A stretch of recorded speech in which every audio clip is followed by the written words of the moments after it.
오늘은 인생을 세워가는 중요한 요소, 인생을 세워가는 중요한 요소이라는 제목으로 말씀을 한 겁니다.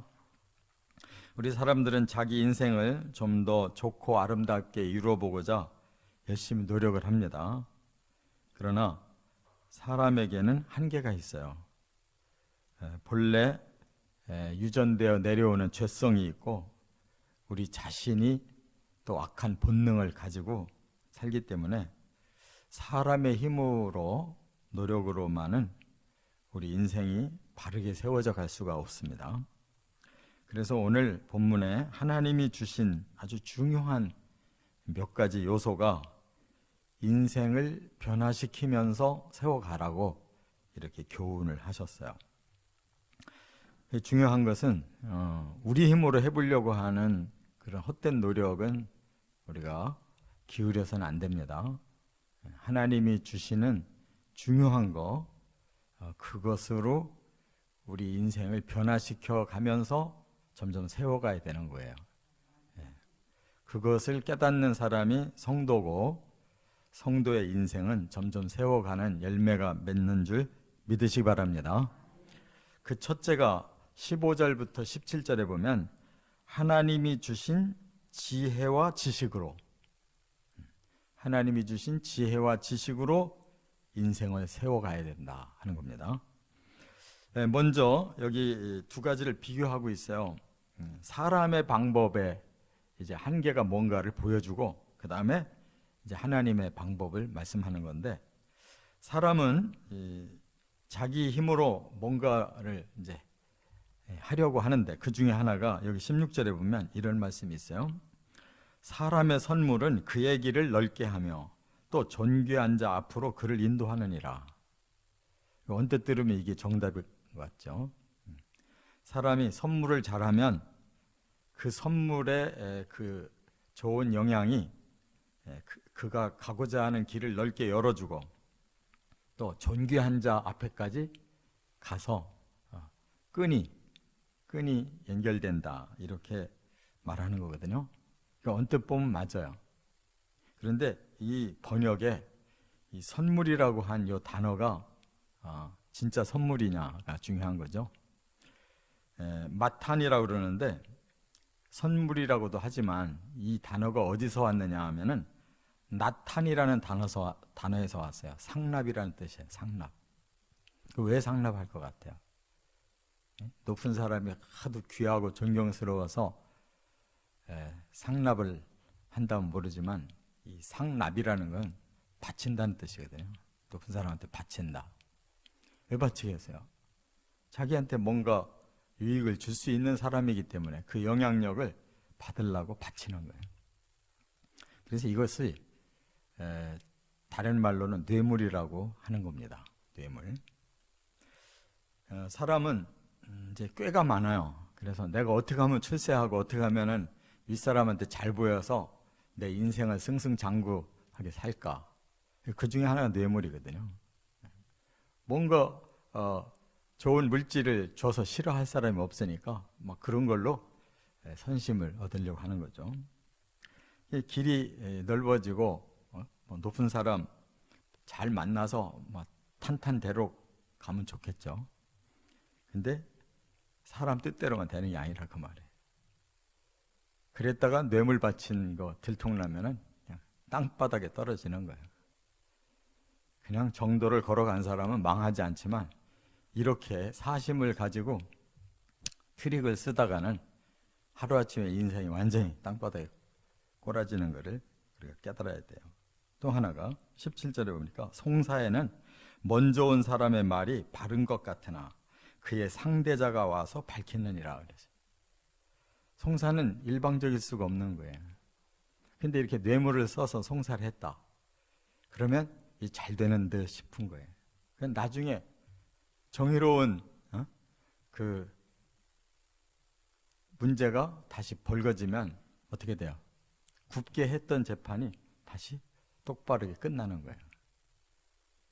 그러니까 이 세상이 돌아가는 걸 잘 보세요. 트릭을 쓰는 사람이 다 잘 되는 것 같죠? 어느 날 디데이가 오는 거예요. 다 그런 게 다 밝혀지게 되는 거예요. 그래 하나님 앞에서 가면 어떻겠냐고. 여기서 안 밝혀진 거 다 밝혀지는 거예요. 그러니까 사람이 이렇게 뇌물을 쓰고 재판을 굳게 할 수 있는 이런 방법을 써서 다 된 것 같아도 끝까지 가봐야 하는 거예요.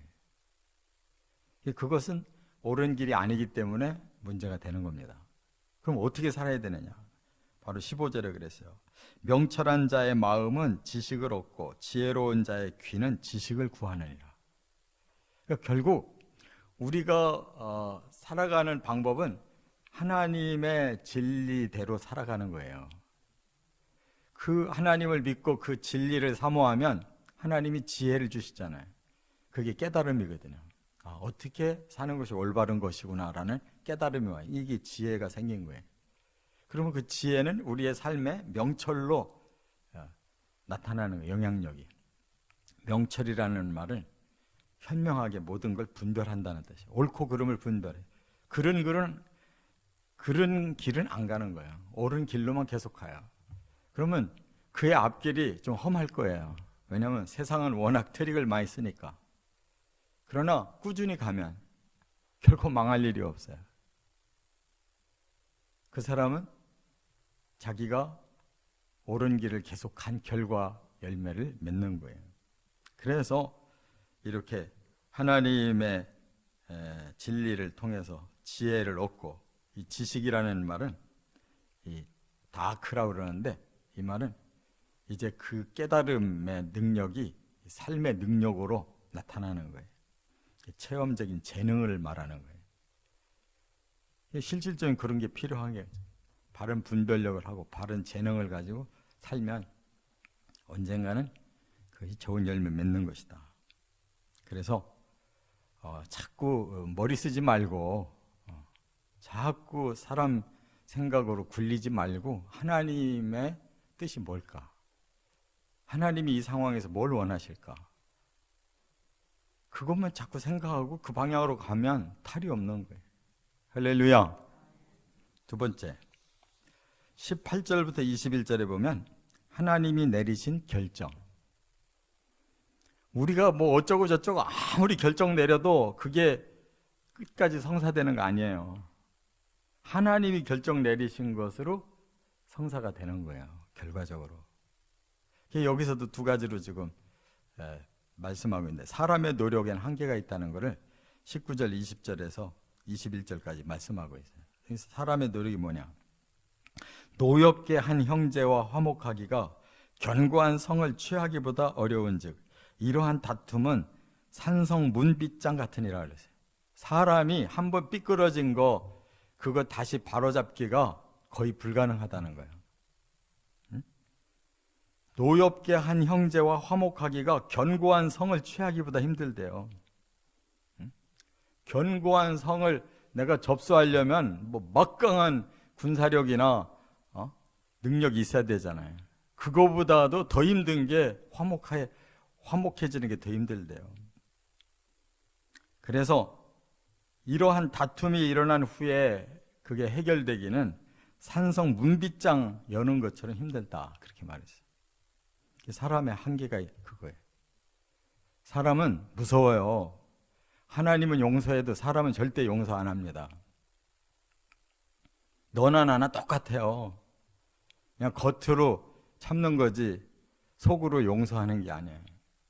그게 바로 사람의 악한 본성이고 그게 죄성이에요.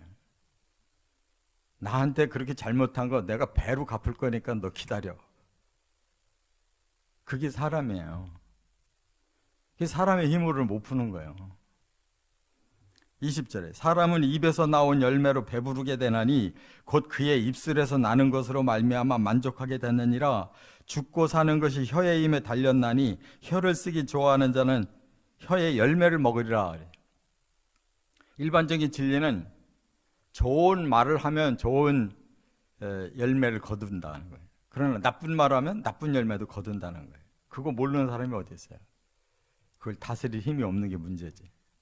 좋은 말만 계속하면 좋은 열매 맺을 거예요. 그러나 사람은 속에서 나오는 것이 말이잖아요. 속에서 악하고 속에서 죄성을 가지고 있는데 그게 어떻게 좋은 얘기만 나가겠냐고.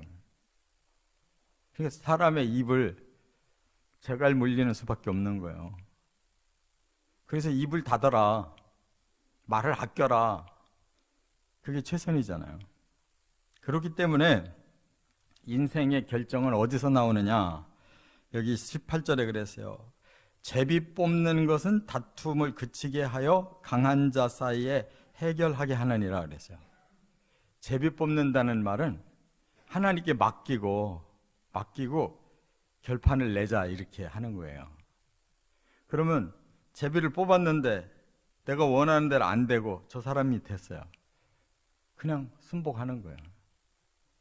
왜? 하나님 앞에 약속하고 우리가 결정하는 게 아니라 하나님이 결정해 주신다. 내가 알고 제비 뽑는 사람 어디 있어요? 내가 뽑는 내용 몰라요. 하나님만 아시지. 그래서 그 결과에 대해서 우리가 순복하자 그러면 하나님께 맡긴다는 뜻이에요. 하나님의 결정에 맡긴다. 사람의 힘으로는 이렇게 한계가 있기 때문에 그걸 끝까지 우기면 결코 해결이 안 된다는 뜻이에요. 왜 불화하냐? 끝까지 우기니까 불화한 거예요. 끝까지 앉으려고 하니까. 그럼 어떤 사람이 이기는 사람이냐? 하나님께 맡기는 사람이 이기는 사람이에요.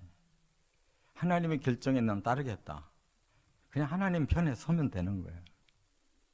그게 내가 불리한 일이 올지라도, 나는 억울한 일이 결과가 나왔을지라도 하나님이 사람을 억울하게 하겠냐고.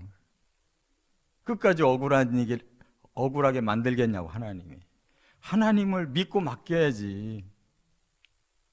왜 내 가슴으로 뭐든지 할 것처럼 생각하냐고. 그러다가 병 나는 거예요. 그러다 죽는 거라고. 그 모든 것을 다 하나님께 맡기세요. 결과를. 우리가 그냥 할 수 있는 최선만 다하고 나머지 하나님께 맡기시라고. 제비를 뽑는 거 우리가 해도 결정은 하나님께 맡겨야 되는 거예요. 할렐루야. 세 번째, 이거보다 더 적극적인 방법이 있어요. 22절부터 24절. 하나님이 주신 은총이라는 거예요. 근데 우리는 따져봐가지고 내가 좋은 결과가 왔다 하는 것만 하나님의 은총으로 생각해요. 아니에요. 무조건 다 하나님의 은총이에요. 그렇게 받아들일 줄을 알아야 진짜 하나님의 은총을 받을 수 있는 거예요. 내가 따져봐가지고 요거는 하나님의 은총이고 요거는 하나님이 나한테 나쁘게 주신 거다 이렇게 구별하면 그거는 해결 안 돼요. 주어진 모든 걸 다 하나님의 뜻으로 받아들이고 하나님의 은총일 것이라고 믿으시기 바랍니다. 자, 뭐라고 했냐면 이제 사람의 방법은 이래요. 23절 보니까 가난한 자는 간절한 말로 구하여도 부자는 엄한 말로 대답하느니라. 현실적으로 가난한 사람이 불리하잖아요. 약하잖아요.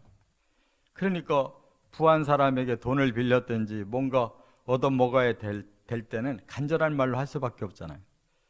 부자가 거저 부자 됐나? 내가 어떻게 해서 부자가 됐는데 너한테 내가 거저 주겠어? 엄하게 거절한다고. 이 사람의 인심이잖아요. 또 24절에 보면 이렇게 말씀했어요. 많은 친구를 얻는 자는 해를 당하게 되거니와 어떤 친구는 형제보다 친밀하니라. 많은 사람을 대해보자만 해로운 사람이 더 많은 거예요. 왜냐하면 다 악하니까. 너나 나나 다 악한 사람인데 또 뭐 나는 악해도 사람은 좋은 사람 만나려고 하는데 그게 되냐고요. 다 끼리끼리 만나는 거예요. 어쩌다가 진짜 좋은 사람 하나 얻을까 말까한 거예요. 그게 내 힘으로 됐겠냐고. 내 힘으로 열심히 많은 사람 사귀었는데 해를 더 많이 받았다면 내 힘으로 된 게 아니지. 어쩌다 한 사람, 훌륭한 사람 만났다. 그 하나님의 은총이라는 거예요. 그래서 여기 뭐라고 그랬어요? 22절에 모든, 한번 같이 읽어봅니다. 이게 결론이에요. 22절. 아내를 얻는 자는 복을 얻고 여호와께 은총을 받는 자니라. 진짜 훌륭한 아내를 만나서 그럴까요? 앞에다 토를 안 달았잖아요. 좋은 아내를 만나서, 상냥한 아내를 만나서, 훌륭한 아내를 만났을 때 하나님 은총 준 거다 이렇게 말하면은 끄떡끄떡 할 수 있지만, 그냥 아내를 만난 것 자체가 복이고 하나님 주신 은총이다. 이러면 불만이 생길 거예요. 남편들이 똑같이 남편을 만난 것이 하나님이 주신 복이고 은총이다 이런 뜻이에요. 어떤 남편이든 어떤 아내든. 왜냐하면 그 복도 없으니까. 많은 사람은 그 복도 없어요. 그러니까 우리는 폭이 좁아가지고 내 기준에 맞는 사람을 만나야 하나님 복이고 하나님 은총이잖아요. 근데 그 기준이 우리에게 있는 게 아니다 이거예요. 내 기준대로만 다 만나지고 사라지느냐? 절대 안 그래요. 폭넓게 하나님 앞에서 생각해 볼 때 아내가 있다는 것이 복이고 남편이 있다는 게 복이란 말이에요. 그게 정상적인 인생이고, 그것도 안 되는 사람들이 부지기수예요. 그렇다면 어떻게 해야 될 것 같아요? 현재의 상대를 다 받아들여야지. 왜냐하면 사람이 서로 죄성이 있고 서로 악한데, 그런 거는 싫고 좋은 것만 싹 받아들이고 싶은데 어떻게 사람이 둘로 쪼개지냐고. 여기서 선악이 다 나오는데 그럼 두 가지를 다 받아들여야지. 할렐루야. 이게 안 되기 때문에 사람이 불행한 거예요. 다 받아들여야지. 좋은 거는 받아들이고 싶은데 나쁜 거는 끝까지 거절하고 싶다. 그러면 그 사람 반쪽으로 쪼갤 수밖에 없잖아요. 반쪽으로 쪼개가지고 어떻게 사람이 살 수가 있냐고. 지도 그런데 상대방을 반쪽 쪼개고 지는 그대로 용인한다는 게 말이 안 돼. 서로가 용인이 돼야지. 서로가 좋은 것만 용인하고 안 좋은 거는 절대 받아들이지 않겠다. 그런 게 어디 있어요. 그러니까 하나님이 주신 것 자체가 복이고 하나님이 은총을 주신 것 자체가 우리들에게는 축복이라는 걸 깨달아야 돼요. 그러면 그때부터 좋은 점을 발견하고 사는 거예요. 그래서 처음에 매력으로 결혼한 사람들은 오래 못 가는 거예요. 하나님이 짝지어 주신 저 사람을 내가 희생을 해서라도 내가 책임지고 살겠다. 그러면 사라지는 거예요. 그 마음이 없는 사람은 못 사는 거예요. 따져봐가지고 나한테는 아주 힘들게만 했고, 단점이 나한테 너무 많은 단점이 나한테 쏟아져가지고 내가 괴로워서 못 살아. 상대는 어떤가 한번 생각해 보라고. 상대는 훌륭해서 살았는지. 인생은 다 주고받는 거예요. 똑같아요. 높고 낮음이 없어요. 도토리 키재기라고요. 누가 그렇게 훌륭하고 누가 그렇게 형편없었어요. 서로가 눈 맞을 때는 좋은 점이 다 있고 좀 못한 점이 다 있지. 결혼이 성사됐을 때는 하나님의 뜻으로 믿고 그때부터는 전폭으로 다 책임져야 되는 거예요. 서로가. 할렐루야. 그게 되는 가정은 서로 잘 살아가는 거고, 이게 안 되는 가정은 끝까지 집안에 원수가 있는 거예요. 예수님 말씀대로. 그러면 괴로운 거예요. 불행한 거예요. 사탄이 사로잡아 버리는 거예요. 깨달으시고 우리가 정말 인생을 중요하게 기준 삼아서 살아갈 수 있는 방법 뭐냐? 우리 지혜로 안 돼요. 하나님 지혜로. 또 우리의 결정으로 모든 게 옳게 나갈 수 없어요. 결국 하나님 결정을 받아들여야 되는 거예요. 또 하나님이 모든 것을 은총으로 주신다는 것을 믿고 우리의 마음을 확 열고 모든 걸 서로 감수하는 거예요. 이게 은총이다. 받아들이는 거예요. 그렇지 않으면 사탄에게 완전히 사로잡혀서 우리의 인생길은 이렇게 사심을 쓰다가 망하고, 우리 스스로 뭔가 결정하려다가 낭떠러지로 떨어지고 이거 저거 따지고 고르다가 결국 찌끄러기 거두는 거예요. 꼭 깨닫고 하나님이 주시는 귀한 삶으로 열매 맺으시기를 주의 이름으로 축원합니다.